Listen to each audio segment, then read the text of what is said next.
All right, let's talk about something that's absolutely critical, but, often gets pushed to the side when we're building ML systems.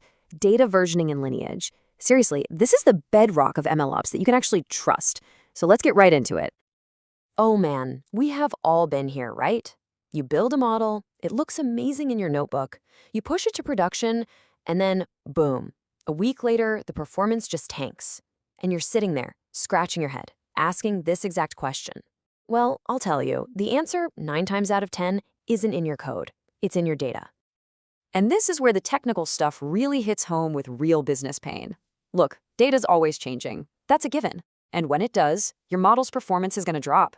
If you don't have a tracking system, forget about reproducibility. That's a total nightmare. No audit history? Hello, compliance problems. And without Lineage? Well, good luck debugging. It's like trying to find a needle in a haystack blindfolded. The takeaway here is so clear. If you don't track your data, you just can't trust your model. Period.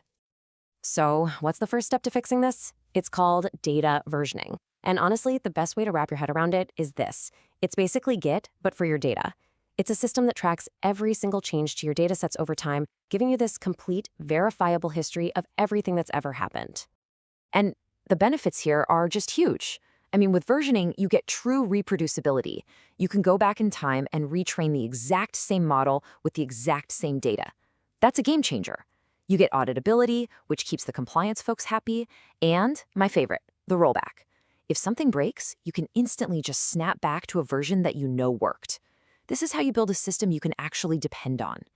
Okay, so the second piece of this puzzle is data lineage. If versioning is about taking snapshots of your data, think of Lineage as the story of what happens between those snapshots. It's the full trail, the entire journey of your data, from the moment it was born all the way to a model's final prediction. Let's just walk through a typical flow here. Your data starts out raw, then it gets cleaned up in pre-processing, then you do some feature engineering, and finally you get your training data set. So when your production model spits out some completely bizarre prediction, where do you even start looking?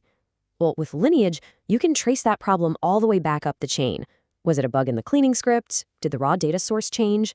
Lineage is like your treasure map for finding the exact spot where things went wrong. So I know what you're thinking. This is the obvious question, right? If data versioning is like Git for data, why don't we just, use Git? We all know it, we all use it. Well, it turns out there are some really, really good reasons why that's a terrible idea. Look, Git is an absolute rock star for code. It was designed for small text files where it can track every single line change. But try to commit a 50 gigabyte dataset to Git, it will just grind to a halt. It has no idea how to diff big binary files. If you change 1 byte, it thinks the whole file is new. And most importantly, Git doesn't understand data pipelines. It just sees a bunch of separate files, not the complex web of dependencies between them. Okay, so if Git is out of the picture, what should we be using? We need tools that were actually built for this. So let's check out 2 of the heavy hitters in the MLOps world today. DVC, which stands for Data Version Control, and LakeFS. Let's start with DVC. Now, the genius of DVC is that it works with Git, not against it. It gets that you can't stuff huge data files into your repo. So instead, it does something really clever. It stores a tiny little metadata file, basically a pointer, inside Git while the actual heavy data file lives somewhere else, like an S3 bucket or Google Cloud Storage.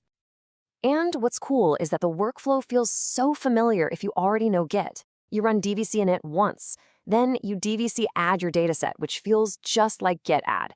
Then you git commit that tiny pointer file, and finally you DVC push, which sends the actual data up to your remote storage. You get all the power of versioning without ever breaking your Git repo. It's awesome. But what if you're not just working on one little project? What if you're managing a massive petabyte-scale data lake with dozens of teams all working at once? That is where LakeFS steps in. To stick with our analogy, if DVC is Git for your project's data folder, LakeFS is Git for your entire data lake. And LakeFS brings some serious superpowers to the party. The biggest one by far is data branching.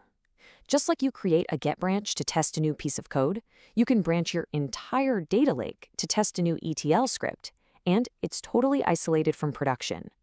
You can also make atomic commits, a full snapshot of everything, and roll the whole thing back in an instant if something goes wrong.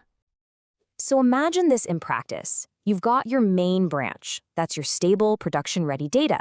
One team can just create an experiment one branch to try something risky. Another team can work on a retraining branch for the next big model update. And if there's an emergency, you can spin up a hotfix branch to fix a data quality bug without messing with anyone else. This is what makes safe, parallel work possible at that massive scale.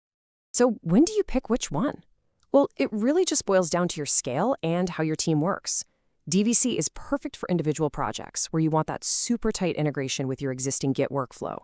LakeFS is the big enterprise solution for wrangling an entire data lake where things like data branching are an absolute must-have. All right, let's wrap this all up with some clear, actionable advice.